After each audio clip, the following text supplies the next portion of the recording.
de líquido, ¿no? Es una cúpula normal de líquido de fluidos a nivel del espacio intersticial o de las cavidades corporales, ¿no? Recuerden ustedes que para que un líquido salga de un vaso sanguíneo puede ser por dos motivos, porque las fuerzas que controlan la salida del líquido por el vaso sanguíneo se han alterado. La otra es que hay un aumento de la permeabilidad, ¿no? Cuando el edema está asociado a aumento de permeabilidad, básicamente se ve en inflamación. Lo que vamos a estudiar ahora es el edema que no está asociado a aumento de permeabilidad, es decir, cuando las fuerzas de Starling, que son las que gobiernan la salida del líquido de un vaso, se ven alteradas, ¿no? Importante algunos conceptos clínicos que ustedes deben saber. Hidrotórax es un edema en la cavidad pleural, hidropericardio en la cavidad pericárdica, hidroperitoneo en la cavidad peritoneal, pero el término que más se usa es asitis, que lo deben haber visto en los pacientes con cirrosis que me dice que han visto en la práctica, ¿no? Anasarca es un edema generalizado, ¿no? Cuando tenemos edema de varias cavidades, e inclusive edema de partes periféricas, ¿no? Pacientes con asitis, ¿no? Deben haber visto, pueden haber visto pacientes así, ¿no? Vean que es una señora ya mayor, con un estado nutricional bastante venido a menos, ¿no? Por favor, eso es simple, ¿no? Bastante venido a menos y un tremendo acúmulo de líquido en el abdomen. Típico de así. Cuando uno vemos una asitis tan marcada, es típica de una persona cirrótica. No sería raro encontrar estigmas de cirrosis. ¿Se acuerdan los estigmas? Las arañas. Las telangiectasia, las palmas hepáticas. Puede haber un grado de ictericia.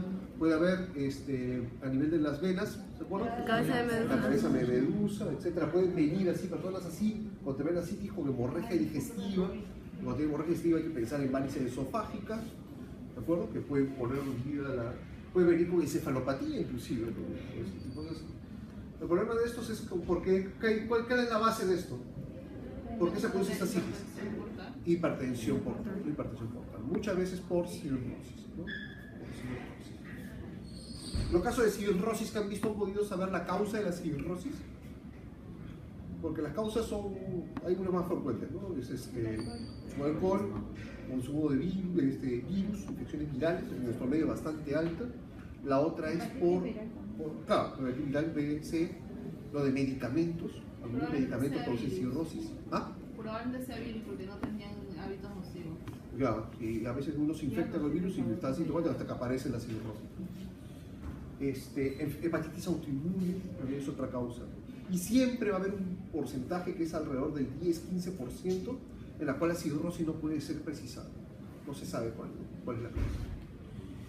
¿Hígado graso puede causar eso? Hepatitis, sí, pero no debe ser tan marcada, tendría que ser muy... edema subcutáneo, deben haber visto pacientes con edema subcutáneo, ¿no? En el cual, ¿no? Es importante hacer presión sobre cuando debajo tengas estructuras sólidas, ¿no? Bueno, entonces es común hacerlo en la parte dorsal del pie, en el tobillo, ¿de acuerdo? En la parte anterior de la pierna, apoyándote siempre en los huesos, y cuando sacas el dedo deja una depresión, ¿no? Que se conoce como fovea, ¿no? Es una forma indirecta, uno le pone cruces a las foveas, ¿de acuerdo? Pero es una cosa muy subjetiva, no sé, en práctica la he enseñado, ¿no? Que generalmente del 1 a 4 cruces, ¿no? Algunos edemas en algunos órganos pueden ser muy perjudiciales, inclusive producir la muerte de la persona, como el edema cerebral, ¿no? Cuando el edema cerebral puede ser por traumatismos, puede ser por neoplasia, puede ser por inflamación, ¿de acuerdo? Y cuando se produce el edema cerebral, ¿cuál es el problema? Cuando hay tanto líquido en el cerebro, el problema, claro, no se puede expandir porque está rígido dentro del cráneo. Es una estructura indeformable. Entonces, el aumento de presión dentro del cerebro produce de que comienzan a pasar estructuras a través de herniaciones, ocurren herniaciones. La más terrible de todas, la que acaba de mencionar Torre, que es cuando se pasa por el foramen magno, ¿no? Pasan las amígdalas cerebelosas, tratan de pasar junto con el tronco y comprimen el bulbo y producen la muerte de la persona. Otros tipos de herniaciones es cuando pasa el uncus, que es del lóbulo temporal, pasa a través de la tilde del cerebelo, comprimiendo los pares craneales que están debajo. Casi siempre producen parálisis del tercer par, ¿no? Entre otros, ¿no? Entonces, edema cerebral es una emergencia, ¿no? Hay que bajar el edema porque la persona puede morirse inclusive, ¿no? Recuerden ustedes, en un vaso sanguíneo tenemos un extremo arteriolar, el capilar, y un extremo venoso. Recuerden que la fuerza que principalmente obliga a salir al líquido fuera del vaso es la presión hidrostática, ¿no? La mayor fuerza que permite el ingreso nuevamente del líquido es la presión oncótica, ¿de acuerdo? Oncótica, y siempre existe un pequeño porcentaje de líquido que no regresa y eso es retirado por los vasos linfáticos, ¿no? Aquí, ojo, no estamos hablando nada de alteración de la permeabilidad, eso se ve en inflamación, ¿sí? Y sabiendo eso, podemos tener, estas son las causas del edema, ¿no? Podemos ser causas cuando la presión hidrostática aumenta, mucha presión hidrostática, el líquido va a salir.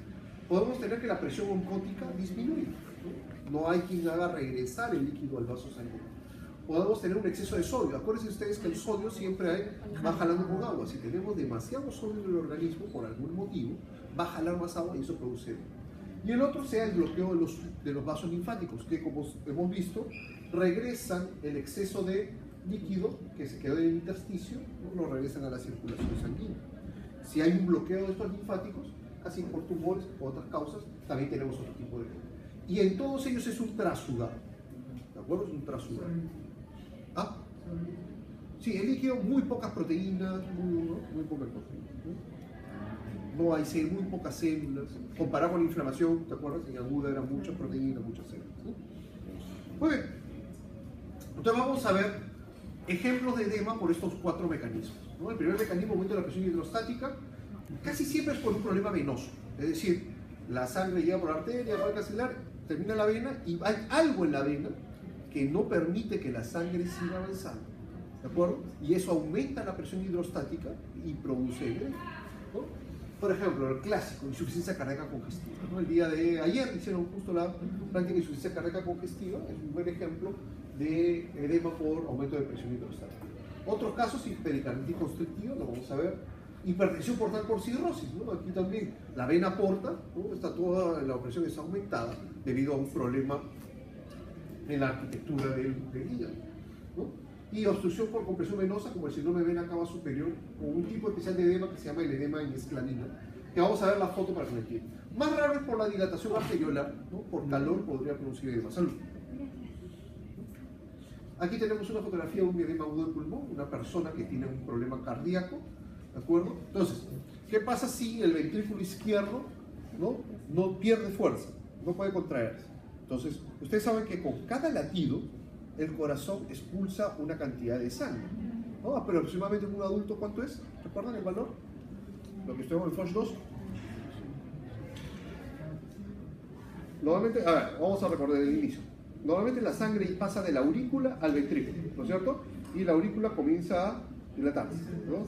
Entonces se dilata hasta un máximo, aproximadamente 130 mililitros de sangre, y de ahí se contrae y expulsa una cantidad. ¿Expulsa los 130 mililitros? No, expulsa un porcentaje de eso, que aproximadamente 70 mililitros. 70 mililitros de sangre son expulsados en cada latido, ¿de acuerdo? Si esos 70 mililitros lo multiplicas por ¿cuántos latidos tenemos en un minuto? Aproximadamente, se te pone 70, 70 por 70, 4.900, aproximadamente 5 litros. Es decir, que la sangre circula el corazón es capaz de bombear 5 litros de sangre en una... Claro, de cada vez por minuto. ¿Perdón? Ese es el gasto cardíaco, ¿de acuerdo? Muy bien, entonces, ahora, ¿qué ocurre si ese ventrículo que debería expulsar 70 mililitros pierde fuerza por cualquier enfermedad? Entonces no va a poder expulsar los 70 mililitros. Le va a llegar los 130. El problema es que solo te expulsa 40, por ejemplo. ¿Y qué pasa con el exceso? Entonces comienza a aumentar la presión en la cantidad de líquido en el ventrículo izquierdo y no lo va a poder contener. Va a comenzar a regresar esa cantidad de sangre. Entonces en la aurícula izquierda ahora va a haber mayor cantidad de sangre, que tampoco va a poderla contener por mucho tiempo. Lo va a transmitir hacia las venas pulmonares, ¿no? Y esa vena pulmonar de manera retrógrada va a llegar hasta los capilares pulmonares. ¿Qué va a pasar con la presión de esos capilares pulmonares? Va a aumentar. Aumenta la presión hidrostática de esos capilares pulmonares y comienza a haber una salida de líquido de los capilares pulmonares, primero al intersticio, al tabique alveolar y rápidamente al alveolo. Entonces, cuando ustedes ven esta foto, ¿de acuerdo? Donde se ven los alveolos, ¿no? Normalmente debería verse aquí el aire, ¿no es cierto? Todo era blanco, pero se dan cuenta que tiene un tono rosado, ¿no? Porque ese es el trasudado.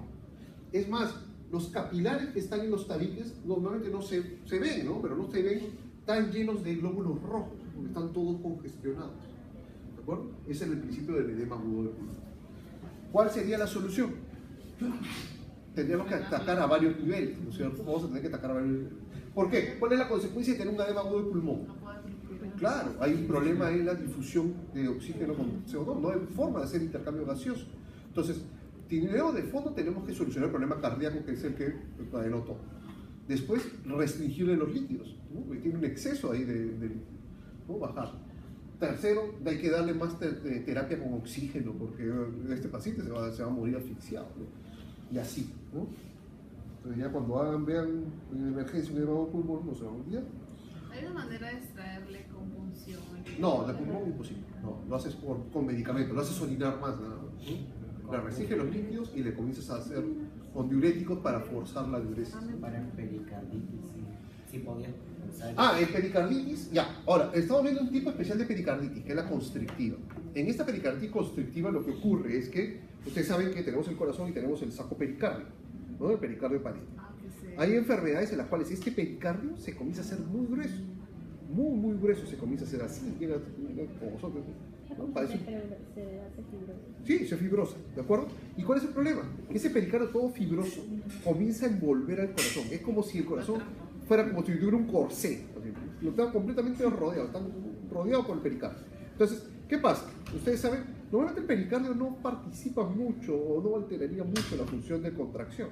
El problema es que si ya le pones algo que es sumamente rígido, ¿cuál función cree que se altera más?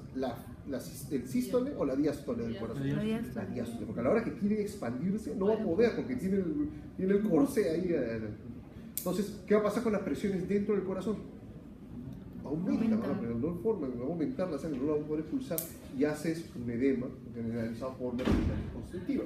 Aquí lo que se llega a ver en esta tomografía, ¿no? Acá están los pulmones, ¿no? La columna, las costillas, acá está el corazón. Y se dan cuenta que este pericardio no solamente está sumamente grueso, se dan cuenta que se ve de color blanco como si fuera la columna. ¿Qué se llama eso?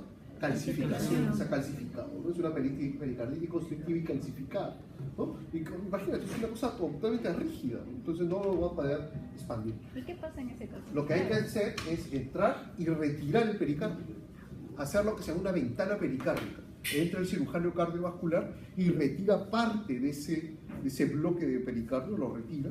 Una persona puede vivir sin pericardio, no hay problema, ¿no? Para que ahora el corazón tenga más espacio donde expandirse. Bueno, esto es pericarditis constrictiva, otra causa, es mucho más rara que la causa anterior. Una forma especial es el edema en esclarina,